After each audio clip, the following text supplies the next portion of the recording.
హైదరాబాద్ జంట పేలుళ్ల దోషుల్లో ఇద్దరికి ఉరిశిక్ష విధిస్తూ కోర్టు తీర్పు ఇచ్చింది.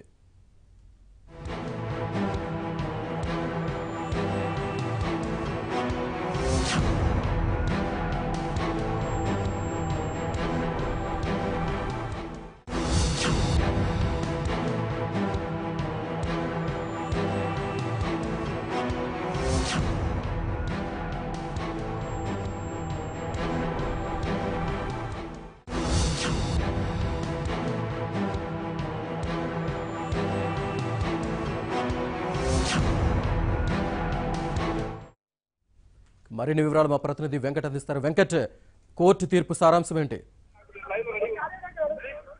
శ్రీనివాస్, ఏదైతే కేసులో నిందితులకు శిక్ష ఖరారైంది, ఏదైతే ఇద్దరు A1 A2 ఇద్దరు దోషులకు కూడా ఇప్పటికే వాళ్ళు దోషులుగా ప్రకటించిన వారి ఇద్దరు కూడా ఉరిశిక్ష విధిస్తూ కోర్టు ఆదేశాలు ఇచ్చింది. అయితే ఏదైతే వాళ్ళిద్దరికి ఆశ్రయం ఇచ్చిన తారిక్ అంజుమ్ కు కేవలం యావజ్జీవ కారాగార శిక్ష విధించింది, అంటే జీవిత ఖైదు విధించింది. అయితే ఇద్దరు A1 A2 ఇద్దరు దోషులకు కూడా ఉరిశిక్ష ఖైదులు కూడా శిక్షతో పాటు వాళ్లకు 10,000 రూపాయలు చొప్పున జరిమానా కూడా విధిస్తూ కోర్టు ఇప్పుడే తీర్పునిచ్చింది. అయితే ఉదయం నుంచి కూడా తీవ్ర ఉత్కంఠ నేపథ్యంలో జరుగుతున్న ఈ తీర్పుపై పూర్తి స్థాయిలో లోపల జడ్జి పూర్తి స్థాయిలో విచారించిన తర్వాత ఆ తీర్పునిచ్చారు. అయితే ఈ తీర్పు నేపథ్యంలో ఇక్కడ అసెంబ్లీలో భద్రత ఏర్పాటు చేశారు. ఉదయం నుంచి కూడా క్షణక్షణం కూడా అంటే 11 గంటలకు ఈ కేసులో వాళ్ళిద్దరికి కూడా నిందితులిద్దరికి కూడా ఆశ్రయం ఇచ్చిన తారిక్ అంజుమ్ ను కూడా దోషిగా ప్రకటించి ముగ్గురిని కూడా దోషిగా ప్రకటించింది. అయితే ఈ కేసులో ముగ్గురు దోషులకు కూడా ఏం శిక్ష విధిస్తున్నా అని చెప్పేసి కూడా ఈ మధ్యాహ్నం నుంచి కూడా తీవ్ర ఉత్కంఠ నెలకొంది. అయితే ఈ ఉత్కంఠకు తెరదీస్తూ జడ్జి ఇప్పుడే మొత్తం వాళ్లకు డెత్ సెంటెన్స్ ను అమలు చేయాలని చెప్పేసి కూడా ఇప్పటికే ఆదేశాలు ఇవ్వడం జరిగింది.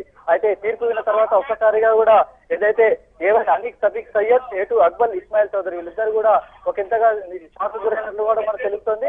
ఎందుకంటే ఉదయం నుంచి కూడా కోర్టు హాల్లోనే చాలాసేపుగా 11 గంటల తర్వాత భోజన విరామం తర్వాత ఇలా శిక్ష ఖరారు చేస్తామని చెప్పిన న్యాయస్థానం సాయంత్రం వరకు కూడా ఆర్డర్ టైప్ చేస్తూ కూడా కొంచెం ఆలస్యం అయింది. అయితే పూర్తి స్థాయిలో వాళ్ళపై పోలీసులు మోపిన అభియోగాలు తర్వాత ఏదైతే వాళ్ళు బాంబు పేలుళ్ల కుట్ర పడిన కేసులో పూర్తి స్థాయిలో ఏదైతే ఛార్జ్షీట్ ను పరిశీలించిన తర్వాత జడ్జి ఈ నిర్ణయాన్ని ఇప్పుడే ప్రకటించారు. అయితే ఇప్పుడు ఈ ప్రకటించడం వల్ల ఏదైతే బాంబు పేలుళ్ల కేసులో మృతుల కుటుంబ సభ్యులు కావచ్చు, తర్వాత క్షతగాత్రులు వీళ్ళందరూ కూడా హర్షం వ్యక్తం చేస్తున్నారు. ఎందుకంటే వాళ్ళకు ముందు నుంచి కూడా ఉరిశిక్ష సరైంది. ఇంతమంది 44 మంది ప్రాణాలు బలిగా ఉన్నారు. తర్వాత వందలాది మంది కుటుంబాలను ఇప్పటికి కూడా వాళ్ళ కుటుంబాల్లో అనేక మంది అవిటి వాళ్ళే అనేక రకాలుగా ఇబ్బందులు పడుతున్నారు. అయితే వీళ్ళందరూ కూడా కొన్ని వేల మంది లక్షలాది మంది కూడా ఇప్పటికీ ఈ తీర్పుపై చాలా ఆసక్తిగా ఉన్నారు. అయితే దేశవ్యాప్తంగా కూడా ఈ ఉత్కంఠకు తెరదీస్తూ నాంపల్లి 2వ మెట్రోపాలిటన్ జడ్జి శ్రీనివాసరావు ఇప్పటికే ఒక తీర్పునిచ్చారు. అయితే ఈ తీర్పులో మొత్తం A1 అనీక్ సఫీక్ సయ్యద్, A2 అక్బల్ ఇస్మాయిల్ చౌదరి వీళ్ళిద్దరికి కూడా ఉరిశిక్ష విధిస్తూ ఇప్పుడే తీర్పునివ్వడం జరిగింది. అయితే తీర్పు కాపీ వాళ్ళ న్యాయవాదులకు కూడా అర్థం చేసేందుకు మరికొంత సమయం పడుతుంది. అయితే వీళ్ళపై హత్యా నేరము, తర్వాత వీళ్ళు కుట్ర, దేశద్రోహము ఇలాంటి కేసులన్నీ కూడా మోపడం జరిగింది. మొత్తం మీద ఈ కేసులో చాలా ఉదయం నుంచి అంటే గత 11 ఏళ్లుగా వేచి చూస్తున్న వాళ్ళందరికీ కూడా ఇప్పుడు కొంత ఈ తీర్పు ఊరటిస్తుందని చెప్పవచ్చు. ఎందుకంటే ఈ కేసులో ప్రాణాలు కోల్పోయిన వారు, తర్వాత ఇప్పటికే అనేక రకాలుగా ఇబ్బందులు పడుతున్న వారందరూ కూడా ఇప్పుడు ఈ తీర్పు విన్న తర్వాత వాళ్ళందరూ కూడా ఇప్పుడు ఏదైతే వీళ్ళకు ఈ శత్రువులకు ఏదైతే విద్రోహులకు సరైన శిక్ష పడిందని చెప్పేసి కూడా ఇప్పుడు చెప్తున్నారు. అయితే ఇప్పటికే అనేక మంది ఇక్కడ చేరుకున్నారు. మొత్తానికి ఇక్కడ ఈ ఉరిశిక్ష ఎప్పుడు అమలు అవుతుంది, తర్వాత ఎప్పుడు అమలు చేయాలి, మిగతా వీళ్ళు ఏ కేసుల్లో ఇంకా వీళ్ళ హస్తం ఉంది, అవన్నీ అయిన తర్వాత వీళ్ళకి శిక్ష అమలయ్యే అవకాశం ఉంది. మొత్తానికి ఇప్పుడు ఈ ఉరిశిక్ష పడటం అంటే వాళ్ళకి తర్వాత ఈ 2 కేసుల్లో కూడా చాలా పాజిటివ్ అని చెప్పుకోవచ్చు. ఎందుకంటే ఉదయం నుంచి కూడా యావజ్జీవి పడుతుందా లేకపోతే ఉరిశిక్ష అమలు పడుతుందా అని చెప్పేసి న్యాయ నిపుణులు కూడా ఎదురు చూస్తున్నారు. అయితే ఛార్జ్ షీట్ లో ఉన్న పూర్తి వివరాల ప్రకారము ఇప్పుడు పూర్తి స్థాయిలో వీళ్ళకు ఉరిశిక్ష పడుతుందని చెప్పి జడ్జి వాళ్ళకి చదివి వినిపించడము ఇదంతా కూడా పోలీసులు కూడా చాలా ఒక ఇంతగా వాళ్ళ కేసులో పూర్తి స్థాయి ఆధారాలను ప్రవేశపెట్టి నిందితులకు కఠిన శిక్ష పడేలా చేశారని చెప్పేసి కూడా ఇప్పుడు చెప్తున్నారు. మొత్తానికి దీనికి సంబంధించి ఇప్పుడు ఈ న్యాయవాదులు ఇక్కడికి వచ్చి ఇప్పుడు వాళ్ళు చెప్తున్నారు. ఒక్క నిమిషం వాళ్ళ అడ్వకేట్ మాట్లాడుతున్నారు. వాళ్ళు ఏం మాట్లాడతారు అనేది చూద్దాం, ఒకసారి లైవ్ లో చూద్దాము.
చెప్పిన తర్వాత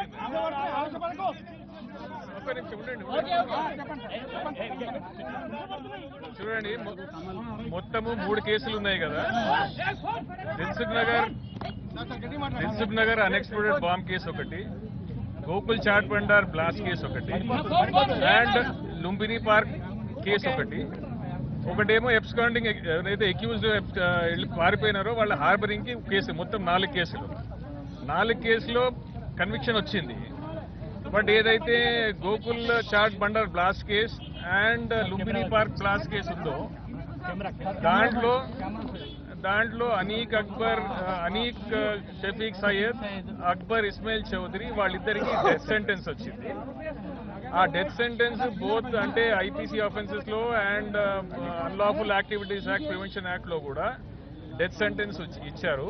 ఆ ఇద్దరికి ఆ 2 కేసుల్లో డెత్ సెంటెన్స్లు 3 కౌంట్స్ ఆఫ్ డెత్ సెంటెన్స్ ఉంది. అంటే 3 కౌంట్స్ అంటే అన్లాఫుల్ యాక్టివిటీస్ యాక్ట్ లో కూడా 302 లో కూడా ఉంది. మిగతా ఏదైతే అటెంప్ట్ టు మర్డర్ 307 అయ్యి ప్రొవిజన్స్ ఉన్నాయో దాని అన్నింటిలో కూడా లైఫ్ సెంటెన్స్ ఇచ్చినారు. And each and every offence కి 10,000 రూపీస్ ఈచ్ ఫైన్ పే చేసినారు. ఇనీషియల్ గా పొద్దున ఏం జరిగిందంటే వాళ్ళు ఏమైనా చెప్పుకునేది ఉందా అని అడిగితే జడ్జి గారు వాళ్ళు వచ్చి మాకు తెలియదు, అంత ఫాల్స్ ఇంప్లికేషన్ ఇది, అండ్ మోర్ ఓవర్ 10 years నుంచి మేము జైల్లో ఉన్నాము, మేము 10 years జైల్లో ఉన్నాం కాబట్టి మాకు సెట్ ఆఫ్ చేయాలి అక్కడికి అని చెప్పినారు. దాని తర్వాత వాళ్ళ అడ్వకేట్స్ కూడా ఆర్గ్యూ చేసినారు. తర్వాత మా ఆర్గ్యుమెంట్ కూడా జరిగింది. అది అంతా అయిన తర్వాత ఇప్పుడు వచ్చింది రిజల్ట్. అది అంటే వాళ్ళు సరే 3 కేసెస్లు ఇచ్చారు. ఏదైతే వాళ్ళు ఇనీషియల్ గా మాకు తెలీదు ఫాల్స్ ఇంప్లికేషన్ అన్నారో, సబ్సిక్వెంట్ గా వాళ్ళ కౌన్సిల్ కూడా వచ్చి చెప్పినారు లేదండి వాళ్ళు యాక్టెడ్ యాజ్ రోబాట్స్, ఎవరి కిందో వాళ్ళ ఇన్ఫ్లుయెన్స్ లో పడి పెట్టినట్టున్నారు, అందుకని సెంటెన్స్ లీనియంట్ గా చూడాలా, వాళ్ళ సెంటెన్స్ లీనియన్స్ ఉండాలా అని అడిగినారు. But court was not inclined వాళ్ళు చెప్పిన దానికి. వాళ్ళిద్దరూ అక్కడ రెస్పాన్సిబుల్ అని చెప్పి ఆ 2 కేసులు ఎక్కడైతే బాంబ్ బ్లాస్ట్ అయ్యి డెత్స్ జరిగినాయో ఆ 2 కేసుల్లో ఆ ఇద్దరికి కూడా డెత్ సెంటెన్సెస్ సపరేట్ గా 3 డెత్ సెంటెన్సెస్ ఇచ్చినారు.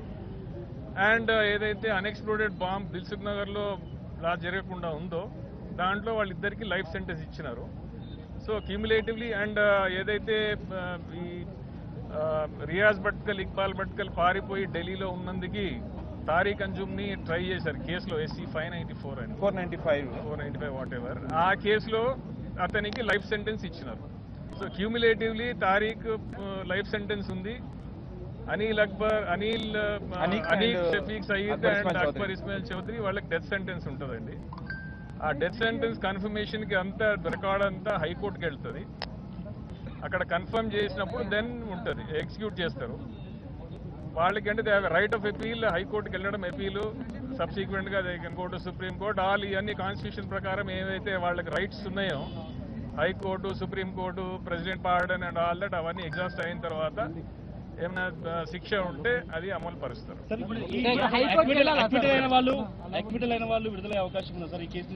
వాళ్ళు వేరే కేసుల్లో ఇన్వాల్వ్ అయి ఉన్నారండి, వాళ్ళని ఇప్పుడు విడుదల చేయరు. వాళ్ళు ఎక్కడికైతే అక్కడికి వెళ్తారు. ఎవరైతే ఇద్దరు ఎక్విటల్ అయినారో అది డిస్కస్ చేసి మేము దాని విధంగా అపీల్ ఫైల్ చేస్తాం.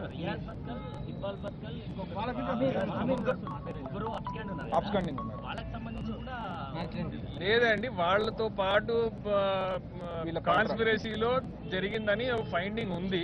కాకపోతే వాళ్ళని పట్టుకుంటే సపరేట్ గా మళ్ళీ ట్రయల్ జరుగుతుంది, వాళ్ళకి కూడా మళ్ళీ డిఫెండ్ చేసుకునే ఛాన్స్ ఉంటుంది. దాని తర్వాత జడ్జిమెంట్ ఉంది. ఏమండి కాన్స్పిరసీ ప్రూవ్ అయింది కాబట్టి అబ్స్కాండింగ్ ఉన్నారు కాబట్టి వాళ్ళు ఇంకా వాళ్ళకి ఏదైతే ఇక్కడ మన వాళ్ళు ట్రయల్ చేయడానికి వాళ్ళకి రైట్ ఉంటుంది, వాళ్ళ సమక్షంలో చేయాలా, వాళ్ళకి డిఫెండ్ చేసుకోవడానికి ఛాన్స్ ఇవ్వాలా, అవన్నీ లేవు కాబట్టి కామెంట్ ఏం చేయలేదు. బట్ వాళ్ళని ఇప్పుడైతే ఒకవేళ అరెస్ట్ చేస్తే సబ్సీక్వెంట్ గా వాళ్ళ మీద కేసులు నడుస్తాయి. ఇద్దరున్నారు కదా సార్, వీళ్ళ కన్విక్షన్ అయిన వాళ్ళు కోర్టుకి ఏం చెప్తున్నారు సార్? ఏమన్నా వాళ్ళు పడే పరిస్థితి ఉందా లేకుంటే ఇనిషియల్ గా వాళ్ళు చెప్పింది ఏమనంటే మాకు అసలు సంబంధం లేదు, హైదరాబాద్ కి మేము రాలేదు, మమ్మల్ని ఫాల్స్ ఇంప్లికేట్ చేసి పోలీసు వాళ్ళు తప్పుడు కేసులో ఇరికిచ్చినారని చెప్పినారు. అది ఒక ఫస్ట్ స్టాండ్, అది ఒక ఫస్ట్ చెప్పిన వాళ్ళే చెప్పుకున్నారు కోర్టుకి. ఎందుకంటే కోర్టు అది నమ్మకుండా వాళ్ళు ఇన్వాల్వ్ అయి ఉన్నారని కోర్టు ఫైనల్ జడ్జ్మెంట్ ఇచ్చింది కాబట్టి వాళ్ళ కౌన్సిల్ వాళ్ళకు ఉన్న వాళ్ళకి తెలియకుండా, వాళ్ళ నాలెడ్జ్ లేకుండా వాళ్ళు ఏదో ఎవరో చెబితే ఫోర్సిబుల్ గా చేసినది అని చెప్పినారు. సార్ నలుగురి మీద ఏం చార్జెస్ ఉన్నప్పుడు వాళ్ళిద్దరి మీద నిర్దోషులుగా వాళ్ళిద్దరు ప్రకటించింది కోర్టు, ఇప్పుడు ఇద్దరికి ఉరిశిక్ష వేసింది. ఈ ఇద్దరి పైన మీరు ఫర్దర్ గా ఇమీడియట్ గా కోర్టుకు వెళ్ళి వాళ్ళకి కూడా జడ్జిమెంట్ కాపీ రేపు వస్తుందండి. వాళ్ళని ఏవైతే గ్రౌండ్స్ జడ్జి గారు రాశారో కోర్టుకు సంబంధించి వాళ్ళని వదిలిపెట్టడానికి ఏం రీజన్స్ రాశారో చూసి దాన్ని డిస్కస్ చేసి అపీల్ ఏటా హైకోర్టులో వేస్తాం.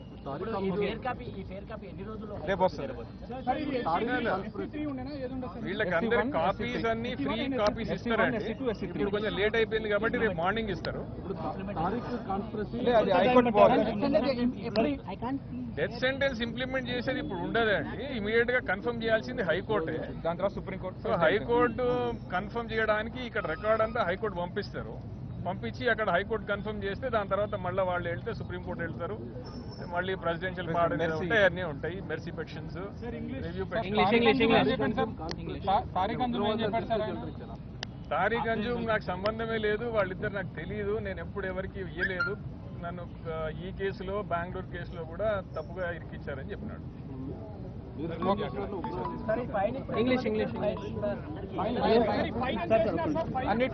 ప్రతి అఫెన్స్ ఏదైతే ప్రూవ్ అయిందో 10,000 ఈచ్.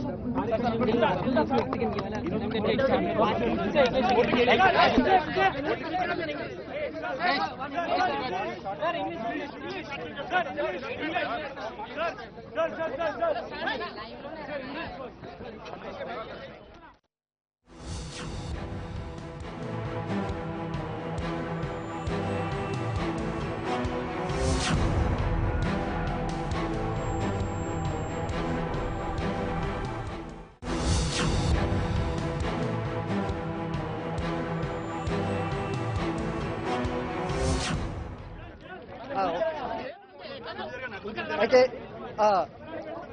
ఈ కేసులో కోర్టులో ఉదయం నుంచి కూడా చాలా ఆసక్తికర పరిణామాలు చోటు చేసుకున్నాయి. ఎందుకంటే ఉదయం నుంచి కూడా ఆ జడ్జి పూర్తి స్థాయిలో ఇప్పటికే దోషులను తేల్చడంతో ఈ రోజు వాళ్లకు శిక్ష ఖరారు చేసేందుకు పూర్తి స్థాయిలో వాళ్ళను ఆ కోర్టు హాల్లో అంటే జైల్లో ఏర్పాటు చేసిన కోర్టు హాల్లో తీసుకొచ్చారు.